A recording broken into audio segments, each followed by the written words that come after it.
నమస్తే అన్న. ఏం పేరు మీ పేరు? నా పేరు మల్లేష్. మల్లేష్. లోకలేనా అన్న? చెవెళ్ళ అన్న తెలంగాణలో మొత్తం 17 ఎంపీ స్థానాలు.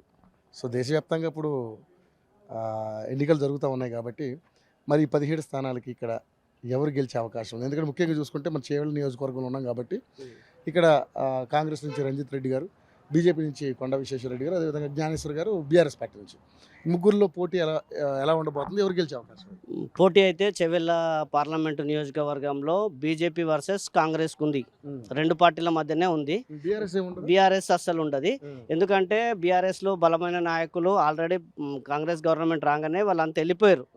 వాళ్ళకు పవర్ ముఖ్యం కాబట్టి ఇక్కడ పవర్ ఉందో అక్కడ వెళ్ళిపోయారు. వాళ్ళు మన సిట్టింగ్ ఎంపీ ఎందుకు వెళ్ళిపోయిండు? సిట్టింగ్ ఎంపీ నిజంగానే చెప్పాలంటే ఆయనకు మంచి పేరే ఉంది. రంజిత్ రెడ్డి గారికి మంచి పేరే ఉంది. ఆల్రెడీ ఆయన గెలిచిండు. చెవెళ్ళ 7 కాన్స్టిట్యున్సీలో ఎక్కడ ఏం చేసిండో తెలియదు కానీ చెవెళ్ళ ప్రాపర్లో అయితే బస్ స్టాండ్ ఒకటి, స్టేడియం ఒకటి, డిగ్రీ కాలేజ్ ఒకటి, ఈ మూడుకి మాత్రం తన వంతు సహకారం అందించిండు. అవి ఆచరణలో ఉన్నాయి, నడుస్తున్నాయి కూడా. అంటే ఆయన నాకు తెలిసి 7 కాన్స్టిట్యున్సీలో చెవెళ్ళ కాన్స్టిట్యున్సీలో మాత్రం ఈ 3 అభివృద్ధి అయితే చేపించిండు.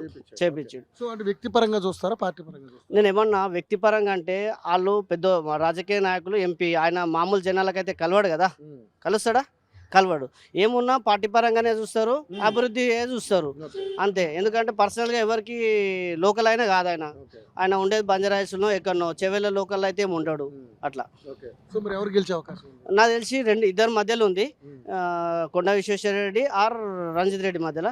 చాయిసెస్ మాత్రం ఏంటంటే కాంగ్రెస్ గవర్నమెంట్ స్టేట్లో ఉంది కాబట్టి బీజేపీ గవర్నమెంట్ ఏం స్టేట్లో రాదు కదా, వచ్చే అవకాశం లేదు. ఎందుకంటే ఆల్రెడీ శాసనసభ ఎన్నికలు అయిపోయినాయి కాబట్టి ఆల్రెడీ ఇక్కడ కాంగ్రెస్ గవర్నమెంట్ ఫామ్ చేసింది కాబట్టి నాకు తెలిసి 100% చెవెళ్ళలో కాంగ్రెసే గెలుస్తుంది. అది తక్కువ మెజార్టీ తోటి గెలుపు కాంగ్రెసే ఉంటది ఖచ్చితంగా ఉంటది.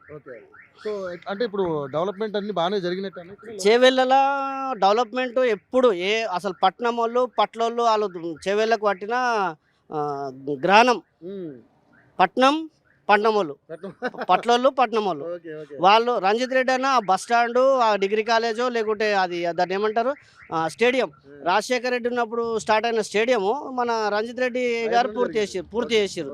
సొంత నిధులతో చేసిండా ఎట్లా చేసినా అనే జనాలు అయితే చూడారు కదా. డెవలప్మెంట్ ముఖ్యం. అట్లా ఫైట్ ఇద్దరి మధ్యలోనే ఉంది. బీఆర్ఎస్ నాకు తెలిసి అసలు మూడో స్థానమే. చెవెళ్ళ చెల్లమ్మకు చెవెళ్ళలో ఎట్లానే ఏం లేదు.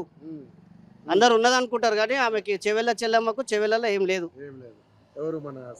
సబితా ఇంద్రారెడ్డికి 100% 10,000 మెజార్టీ, 100 మెజార్టీ, 500 మెజార్టీ కాంగ్రెస్ వినే అవకాశం ఉంది చెవెళ్ళలో. Thank you so much.